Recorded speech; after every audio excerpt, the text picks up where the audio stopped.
मुंशी प्रेमचंद की एक प्रसिद्ध कहानी है, यही मेरा वतन। आज पूरे 60 वर्ष के बाद मुझे अपने वतन, प्यारे वतन का दर्शन फिर नसीब हुआ। जिस वक्त मैं अपने प्यारे देश से विदा हुआ और किस्मत मुझे पश्चिम की तरफ ले चली, मेरी उठती जवानी थी। मेरी रगों में ताजा खून दौड़ता था और सीना उमंगों और बड़े बड़े इरादों से भरा हुआ था।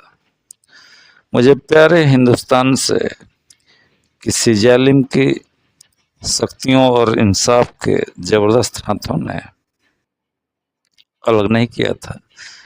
नहीं, जालिम का जुल्म और कानून की सख्तियां मुझसे जो चाहे करा सकती हैं, मगर मेरा वतन मुझसे नहीं छुड़ा सकते।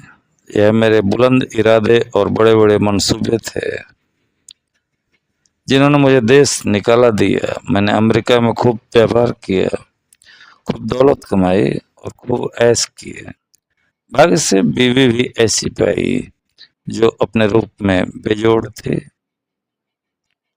जिसकी खूबसूरती की चर्चा सारे अमेरिका में फैली हुई थी और जिसके दिल में किसी ऐसे ख्याल की गुंजाइश भी न थी जिसका मुझसे संबंध न हो।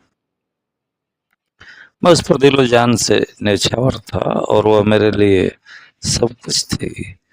मेरे 5 बेटे हुए, सुंदर, हिस्ट पुष्ट और नेक, जिन्होंने व्यापार को और भी चमकाया और जिनके भोले नन्हे बच्चे उस वक्त मेरी गोद में बैठे हुए थे जब मैंने प्यारी मातृभूमि का अंतिम दर्शन करने के लिए कदम उठाया। मैंने बेशुमार दौलत, वफादार बीवी, सपूत बेटे और प्यारे प्यारे जिगर के टुकड़े, ऐसी ऐसी अनमोल नेमतें छोड़ दी, इसलिए कि प्यारी भारत माता का अंतिम दर्शन कर सकूं। मैं बहुत बुढ़ा हो गया था। 10 और हों तो पूरे 100 वर्ष का हो जाऊं, और अब मेरे दिल में कोई आरज़ू बाकी है तो यही कि अपने देश की खाक में मिल जाऊं। यह आरज़ू कुछ आज ही मेरे मन में पैदा नहीं हुई, उस वक्त हुई थी जबकि मेरी बीवी अपनी मीठी बातों और नाजुक अदाओं से मेरा दिल खुश किया करते थे। जो कि मेरे नौजवान बेटे सवेरे आकर अपने बूढ़े बाप को अदब से सलाम करते थे। उस वक्त भी मेरे जिगर में एक कांटा सा खटकता था, और वह कांटा यह था कि मैं यहाँ अपने देश से निर्वासित हूँ। यह देश मेरा नहीं है, मैं इस देश का नहीं हूँ। धन मेरा था, बीवी मेरी थी, लड़के मेरे थे और जायदादें मेरी थी, मगर जाने क्यों मुझे रह रहकर अपनी मातृभूमि के टूटे फूटे झोंपड़े, 4-6 बीघा मौरूसी जमीन और बचपन के लंगोटिया यारों की याद सताया करते थे। और अक्सर खुशियों की धूमधाम में भी यह ख्याल चुटकी लिया करता था कि काश अपने देश में होता है। मगर जिस वक्त बम्बई में जहाज से उतरा और काले कोट पतलून पहने, टूटी फूटी अंग्रेजी बोलते मल्लाह देखे, फिर अंग्रेजी दुकानें, ट्रामवे और मोटर गाड़ियां नजर आई, फिर रबड़ वाले पहियों और मुंह में चुरूट दावे आदमियों से मुठभेड़ हुई, फिर रेल का स्टेशन और रेल पर सवार होकर अपने गांव को चला। प्यारे गांव को जो हरी भरी पहाड़ियों के बीच में आबाद था, तो मेरी आंखों में आंसू भर आए। मैं खूब रोया, क्योंकि यह मेरा प्यारा देश न था। यह वह देश न था जिसके दर्शन की लालसा हमेशा मेरे दिल में लहरें लिया करती थी। यह कोई और देश था, यह अमेरिका था, इंग्लिस्तान था, मगर प्यारा भारत नहीं। रेलगाड़ी जंगलों, पहाड़ों, नदियों और मैदानों को पार करके मेरे प्यारे गांव के पास पहुंची, जो किसी जमाने में फूल पत्तों की बहुतायत थी और नदी नालों की प्रचुरता में स्वर्ग से होड़ करता था। मैं गाड़ी से उतरा तो मेरा दिल बांसों उछल रहा था। अब अपना प्यारा घर देखूंगा, अपने बचपन के प्यारे साथियों से मिलूंगा। मुझे उस वक्त यह बिल्कुल याद न रहा कि मैं 90 बरस का बुढ़ा आदमी हूँ। ज्यों-ज्यों मैं गाँव के पास पहुँचता था, मेरे कदम जल्द-जल्द उठते थे और दिल में एक ऐसी खुशी लहरें मार रही थी जिसे बयान नहीं किया जा सकता। हर चीज पर आंखें फाड़-फाड़ कर निगाह डालता रहा। यह वो नाला है जिसमें हम रोज घोड़े नहलाते, खुद गोते लगाते थे, मगर अब इसके दोनों तरफ कांटेदार तारों की चारदीवारी खिंची हुई थी और सामने एक बंगला था जिसमें 2-3 अंग्रेज बंदूकें लिए इधर-उधर ताक रहे थे। नाले में नहाने या नहलाने की सख्त मनाही थी। गांव में गया और आंखें बचपन के साथियों को ढूंढने लगी, मगर अफसोस वह सब के सब मौत का निवाला बन चुके थे और मेरा टूटा फूटा झोंपड़ा जिसकी गोद में वर्षों तक खेला था, वहाँ बचपन और बेफिक्रियों के मजे लूटे थे, जिसका नक्शा अभी तक आंखों में फिर रहा है, वह एक मिट्टी का ढेर बन गया था। जगह गैर आबाद न थी, सैकड़ों आदमी चलते फिरते नजर आए जो अदालत और कलेक्ट्री और थाने पुलिस की बातें करते थे। उनके चेहरे बेजान और फिक्र में डूबे हुए थे और वह सब दुनिया की परेशानियों से टूटे हुए मालूम होते थे। मेरे साथियों के से हिस्ट सुंदर गोरे चिट्टे नौजवान कहीं न दिखाई दिए। वो अखाड़ा जिसकी मेरे हाथों ने बुनियाद डाली थी, वहाँ अब एक टूटा फूटा स्कूल था। उसमें गिनती के बीमार शक्ल सूरत के बच्चे थे जिनके चेहरों पर भूख लिखी रहती थी। चिथड़े लगाए बैठे ऊँघ रहे थे। नहीं, यह मेरा देश नहीं है। यह देश देखने के लिए मैं इतनी दूर से नहीं आया। यह कोई और देश है, मेरा प्यारा देश नहीं है। उस बरगद के पेड़ की तरफ दौड़ा जिसकी सुहानी छाया में हमने बचपन के सारे मजे लुटे थे, जो हमारे बचपन का हिंडोला और जवानी की आरामगाह था। इस प्यारे बरगद को देखते ही रोना सा आने लगा और ऐसी हसरत भरी, तड़पाने वाली और दर्दनाक यादें ताजी हो गई कि घंटों जमीन पर बैठकर रोता रहा। यही प्यारा बरगद है जिसकी पनगियों पर हम चढ़ जाते, जिसकी जटाएं हमारा झूला थी और जिसके फल हमें सारी दुनिया की मिठाइयों से ज़्यादा मज़ेदार और मीठे मालूम होते थे। वो मेरे गले में बाहें डालकर खेलने वाले हमजोली जो कभी रूठते थे, कभी मनाते थे, अब कहाँ गए? आह, मैं बेघर बार मुसाफिर, क्या अब अकेला हूँ? क्या मेरा कोई साथी नहीं? इस बरगद के पास अब थाना और पेड़ के नीचे एक कुर्सी पर कोई लाल पगड़ी बांधे हुए बैठा हुआ था। उसके आसपास 10-20 और लाल पगड़ी वाले हाथ बंधे खड़े थे और एक अधनंगा अकाल का मारा आदमी जिस पर अभी अभी चाबुकों की बौछार हुई थी, पड़ा हुआ सिसक रहा था।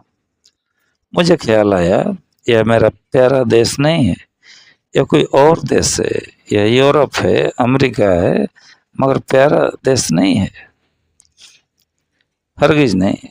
इधर से निराश होकर मैं उस चौपाल की ओर चला जहाँ शाम को पिताजी गांव के और बड़े बूढ़ों के साथ हुक्का पीते और हंसी दिल्लगी करते थे। हम भी उस टाट पर कलाबाजियाँ खाया करते थे। कभी कभी वहाँ पंचायत भी बैठती थी जिसके सरपंच हमेशा पिताजी ही होते थे। इसी चौपाल से लगी हुई एक गौशाला थी जहाँ गांव भर की गायें रखी जाती थी और हम यहीं बछड़ों के साथ कुलेलें किया करते थे। अफसोस अब इस चौपाल का पता न था। वहाँ अब गांव के टीका लगाने का स्टेशन और एक डाकखाना था। उन दिनों इसी चौपाल से लगा हुआ एक कुल्हाड़ा था, जहाँ जाड़े के दिनों में ऊख फेरी जाती थी और गुड़ की महक से दिमाग तर हो जाता था। हम और हमारे हमजोली घंटों गणेरियों के इंतजार में बैठे रहते थे और गणेरिया काटने वाले मजदूरों के हाथों की तेजी पर अचरज करते थे। जहाँ सैकड़ों बार मैंने कच्चा रस और पक्का दूध मिलाकर पिया था, यहाँ आसपास के घरों से औरतें और बच्चे अपने अपने घड़े लेकर आते, उन्हें रस से भरवा कर ले जाते। अफसोस, वह कोल्लू अभी ज्यों के त्यों गड़े हुए हैं, मगर देखो कोल्हाड़े की जगह पर अब एक सन लपेटने वाली मशीन है और उसके सामने एक तंबोली और सिगरेट की दुकान है।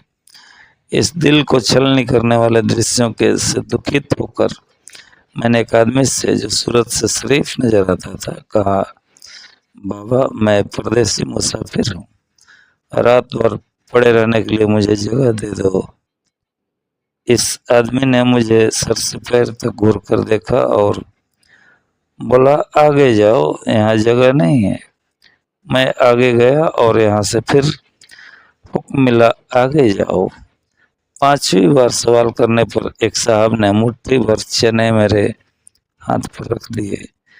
चने मेरे हाथ से छूटकर गिर पड़े और आंखों से आंसू बहने लगे।